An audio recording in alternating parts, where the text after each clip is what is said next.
Eu vou falar sobre o filósofo Martin Heidegger. O autor defende que os questionamentos filosóficos devem estar centrados no ser, e o homem é o único capaz de propor esse tipo de questionamento, de pensar sobre ele e de desenvolver teorias. A centralidade no ser afasta ainda mais a teoria metafísica. Para complementar as explicações e questionamentos sobre o ser, Heidegger propõe o conceito de Dasein. Heidegger considera o homem como sendo um Dasein, verbo alemão que significa ser, ou seja, o homem é a própria representação do ser no mundo. Por isso a importância do questionamento sobre o ser e sobre o homem ser único no mundo capaz de fazê-lo. Cada Dasein tem a capacidade de escolher aquilo que deseja ser, e para isso é capaz de reunir esforços para garantir seus objetivos. O homem não escolhe estar no mundo, e nem mesmo tem escolha sobre o tempo, mas é capaz de transformar sua própria existência até a morte. Ao centrar os questionamentos no ser, o Dasein passa a existir de maneira autêntica, efetiva e a partir de escolhas transformadoras. Os homens que não compreenderam a importância do ser ou que, de alguma maneira, não aceitam o fim da vida, são chamados de Dasein e vivem em uma realidade de existência inautêntica. Na existência inautêntica, o homem perde seu poder de escolha, e de percepção e de decisão. Apenas vive sendo levado pelo mundo, deixando que os outros decidam o rumo de sua vida, que pensem por ele. O Dasein torna-se então parte da massa e encontra-se perdido sobre seu posicionamento em relação ao mundo. A ética da compaixão de Arthur Schopenhauer. O filósofo alemão Arthur Schopenhauer introduziu na filosofia ocidental elementos do budismo, que considera a compaixão e bondade virtudes fundamentais. Schopenhauer se volta para as dores do mundo de forma existencial, não mais platônica ou kantiana, buscando na compaixão fundamento para a ética, renegando o abstrato imperativo categórico que se baseia no dever. Para compreender a visão de Schopenhauer acerca da compaixão e como ela poderia fundar uma ética verdadeira, não mais racional ou teórica, é necessário conhecer algumas ideias fundamentais deste filósofo: o mundo como representação e a ilusão da razão. O mundo é vontade e representação. Para Schopenhauer, o mundo é vontade e representação. Essa representação segue moldes kantianos, uma vez que Schopenhauer se apropriou em parte da filosofia de Kant. Não conhecemos o mundo em si, mas o mundo que nos é apresentado através dos sentidos e processados por nosso aparelho cognitivo. Não conhecemos o mundo, mas os fenômenos que se apresentam.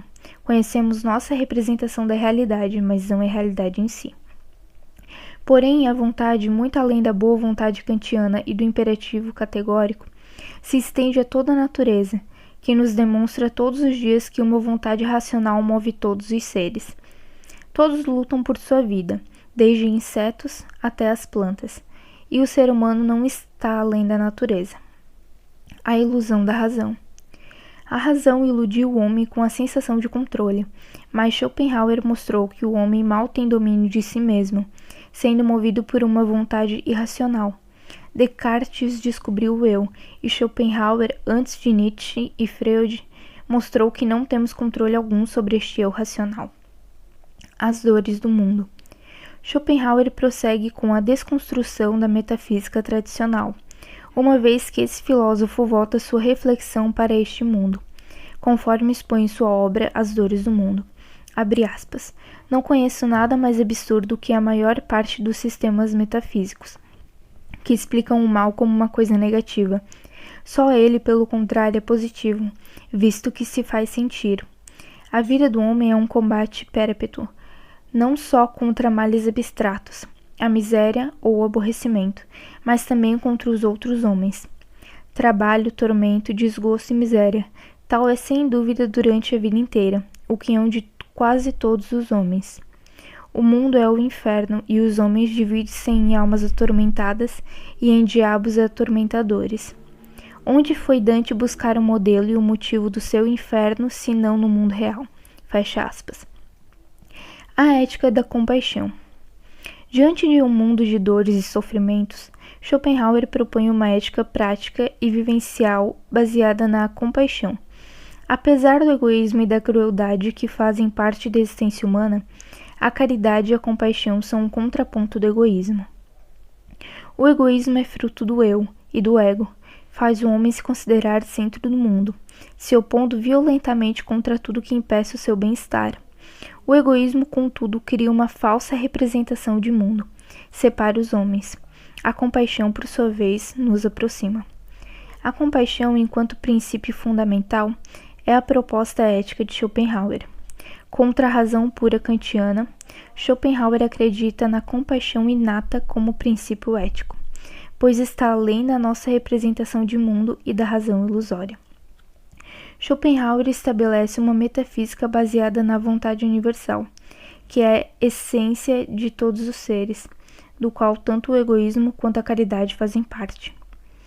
Abre aspas, através da compaixão percebo a unidade de todas as coisas e consigo estabelecer uma relação que me une e me conecta com os outros, enquanto o egoísmo seria uma ausência metafísica que separa os homens. Fecha aspas. Ética Nietzscheana. Nietzsche propôs uma nova abordagem sobre a genealogia moral, a formação histórica dos valores morais. As concepções morais são elaboradas pelos homens, a partir de interesses humanos, e as religiões têm papel fundamental nisso, pois impõem valores humanos como sendo produtos da vontade de Deus. Ele chegou à conclusão de que não existem noções absolutas de bem e mal. Afinal, se os valores morais são produtos histórico-cultural, logo também são mutáveis. A grande crítica de Nietzsche às éticas socrática, kantiana e cristã é a de que essas são morais de rebanho.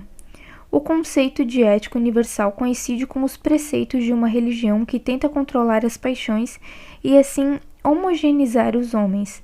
A individualidade, tão valorizada por Nietzsche, acaba sendo diluída no meio do rebanho.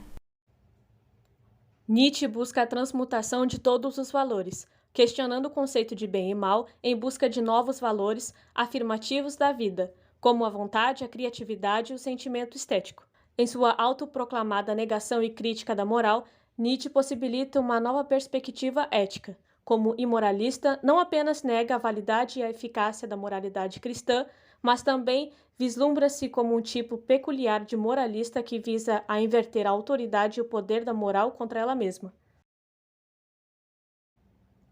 A vida ética, segundo Søren Kierkegaard, encontra seu princípio na paixão. Nesse sentido, seu pensamento, conhecido como filosofia da dualidade e da disjunção, pode ser caracterizado como filosofia da síntese. À medida que a interioridade do indivíduo e a exterioridade do mundo alcançam o seu termo na ética. Søren teoriza estágios existenciais. Os estágios são como momentos onde o indivíduo não nega o retorno a um modo, entre os estágios, após ter ido para outro. Assim, ser ético não quer dizer que não se pode retornar a viver ou sentir como um esteta, ou ao chegar ao religioso, o indivíduo deixa de ser ético ou ainda estético. Um dos 3 estádios ou modos de existência é o estádio ético, no qual o homem submete-se à lei moral e opta por si mesmo. Ao falar desse estádio, Kierkegaard fala do marido fiel. O modo de vida ético é o modo de vida do indivíduo que é correto com a família e trabalhador. Trata-se não mais do indivíduo que ordena sua vida em relação ao cumprimento do dever. Diz Søren, a esfera ética é uma esfera de transição que, todavia, não é atravessada de uma vez por todas. Søren diz também que arriscar-se é perder o equilíbrio por uns tempos, mas não se arriscar é perder-se a si mesmo para sempre.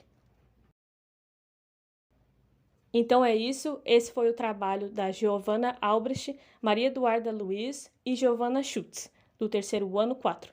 Muito obrigado por ter chegado até aqui.